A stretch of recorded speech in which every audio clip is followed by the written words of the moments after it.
Olá!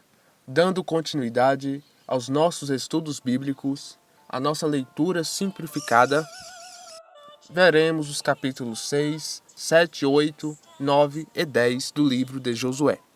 O capítulo 6 narra um dos eventos mais marcantes de toda a Bíblia: a queda das muralhas de Jericó, ou a queda dos muros de Jericó. A cidade de Jericó estava totalmente fechada, com seus portões trancados, pois o povo tinha medo dos israelitas.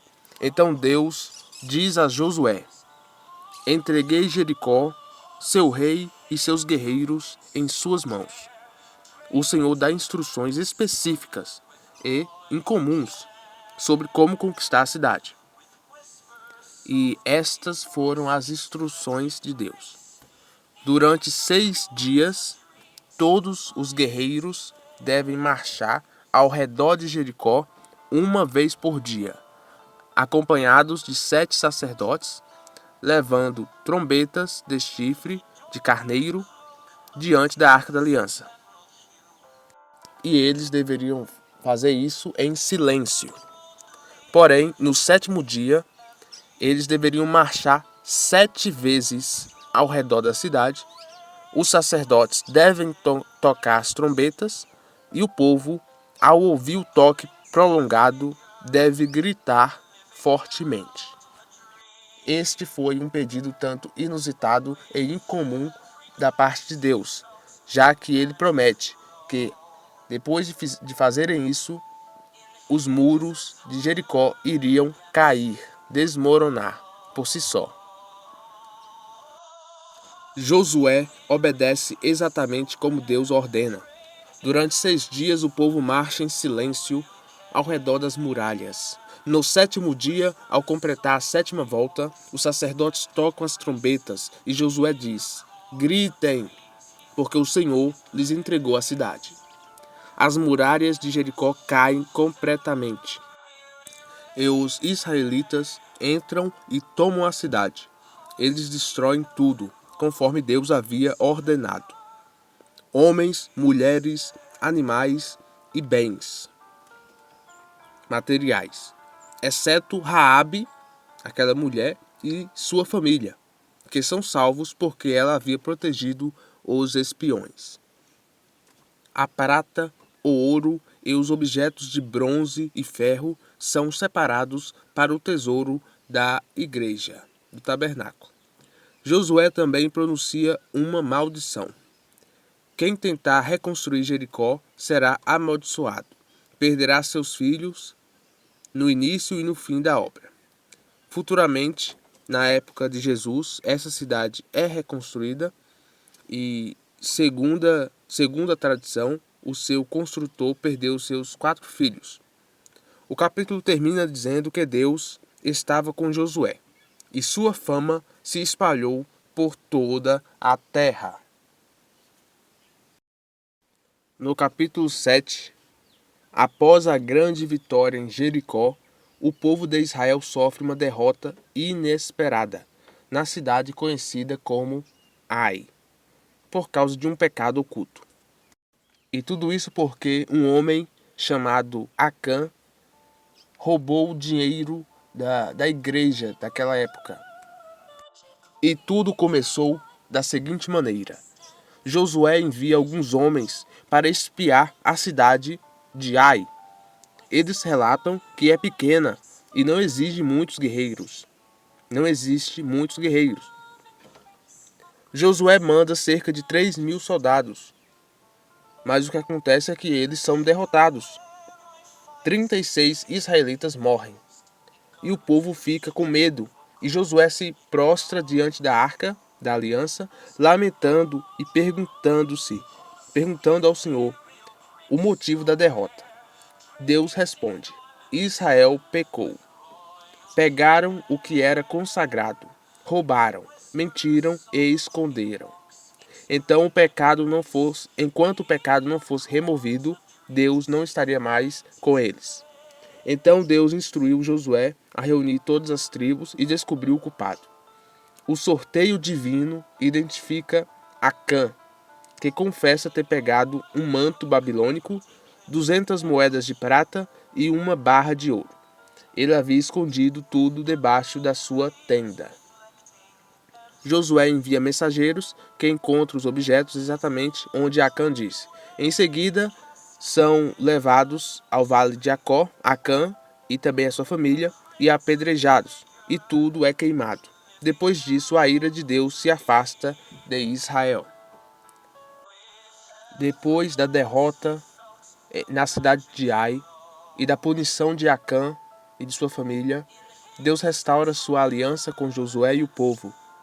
O Senhor diz a Josué, no capítulo 8, Não temas, nem te assustes. Leva contigo todos os guerreiros e sobe contra a cidade de Ai.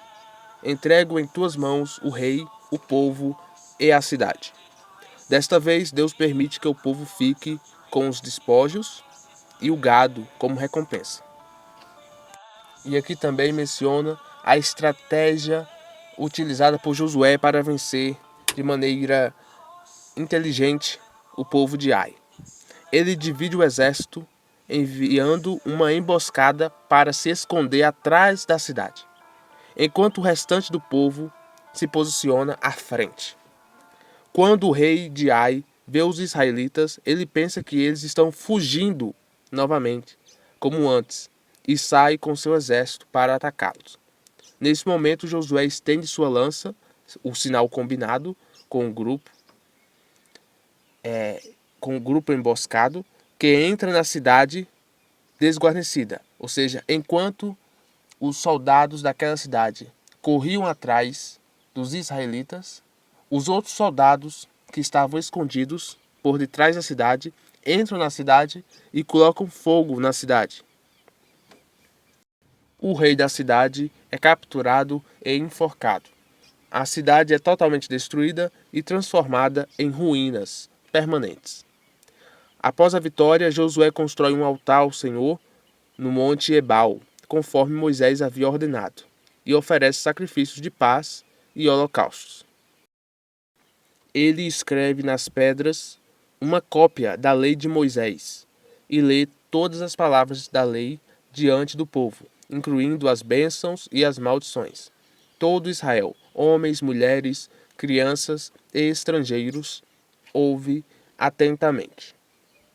No capítulo 9, depois das vitórias sobre Jericó e Ai, os povos vizinhos da região de Canaã ficam assustados e se unem para lutar contra Israel. Mas, porém, um grupo, os gibeonitas, escolhe um caminho diferente: enganar Josué para salvar a própria vida. Aqui veremos que um pequeno grupo de homens, de maneira sábia, de maneira inteligente, tentará salvar o seu país, o seu povo, enganando Josué. E como eles fazem isso? Eles fingem que são viajantes de um país distante. Para sustentar tal mentira, levam sacos gastos, odres de vinho rasgados e remendados, sandálias velhas e pão seco e embolorado. Eles vão até o acampamento israelita, em Gigal, e dizem a Josué: Viemos de uma terra distante, façam uma aliança conosco. Josué e os líderes israelitas a princípio desconfiam, mas como não consultam a Deus, acabam acreditando na história e fazem um tratado de paz com eles, jurando pelo nome de Deus que não os atacariam. E Josué fez isso porque pensava que eles eram homens de uma cidade muito distante e não dos vizinhos inimigos. 3 dias depois, o povo descobre a verdade. Os gibeonitas eram vizinhos e moravam em cidades próximas. Mesmo assim, os israelitas mantêm o juramento, pois tinham prometido em nome de Deus. Porém, como punição pelo engano, Josué declara que os gibeonitas não seriam mortos, mas se tornariam servos de Israel, responsáveis por cortar lenha e carregar água para o serviço da casa de Deus. Os gibeonitas aceitam essa condição, dizendo também: Fizemos isso porque soubemos que Deus ordenou a Moisés que lhes desse toda esta terra. Por meio de vocês fizemos este acordo. E agora no capítulo 10, quando os reis de Jerusalém, Hebron, Jarmute, Laquis e Egrom souberam que os gibeonitas haviam feito aliança com Israel, eles se uniram para atacar os gibeonitas. Porém, Josué envia exércitos para ajudar os gibeonitas, já que, uma vez feito um trato de paz, um povo deveria ajudar o outro povo em tempo de guerra. E Deus garante a vitória. Porém, não foi uma guerra, uma batalha tão fácil, pois eram 5 reis diferentes. E um fato muito marcante em toda a Bíblia ocorre. É dito que, para prolongar a batalha, para que não se escurecesse o dia, o tempo, Josué ora a Deus e o Senhor faz com que o sol e a lua parasse por cerca de 24 horas. Vale ressaltar que, na realidade, quem se move ou deixa de se mover não é o sol nem a lua, pois sabemos que a contagem dos dias é de acordo com a rotação do planeta Terra. A Bíblia menciona isso, do sol e a lua terem parado, por conta de uma perspectiva ótica do observador, que era Josué. Mas, no caso, quem parou foi a Terra. Sabemos que a Terra ela gira em torno do seu próprio eixo e a Lua e o Sol estão parados no céu. E a Terra gira a uma velocidade maior que 1000 km por hora. Não percebemos isso por conta da gravidade. Para que o dia tivesse sido prolongado, a Terra teria que diminuir a sua velocidade. Não exatamente parar de girar, mas diminuir a sua velocidade. Por muito tempo, achou-se que isso era impossível, já que uma parada brusca na Terra faria com que todas as casas, tudo que há na Terra, fosse arremessado para fora. Pois imaginemos o seguinte: um carro na rodovia a 100 km por hora. Se ele freia bruscamente, os passageiros são arremessados para frente. E isso aconteceria com o planeta Terra. Hoje, com o avançar dos estudos científicos, vemos que, mesmo que a Terra tenha perdido a sua velocidade pela metade, ainda assim a gravidade seria forte o suficiente para não deixar que ninguém fosse arremessado para fora. De qualquer maneira, mesmo se não fôssemos arremessados para fora, outras questões geológicas ocorreriam, como grandes tsunamis, por exemplo. Seja como for, esse é um dos fatos mais intrigantes e difíceis de serem explicados pela lógica, pela ciência, que encontramos aqui na Bíblia. Existem algumas teorias para explicar, em parte, o porquê da Terra ter parado e o dia sido prolongado, mas ainda difíceis de comprovar algo definitivamente.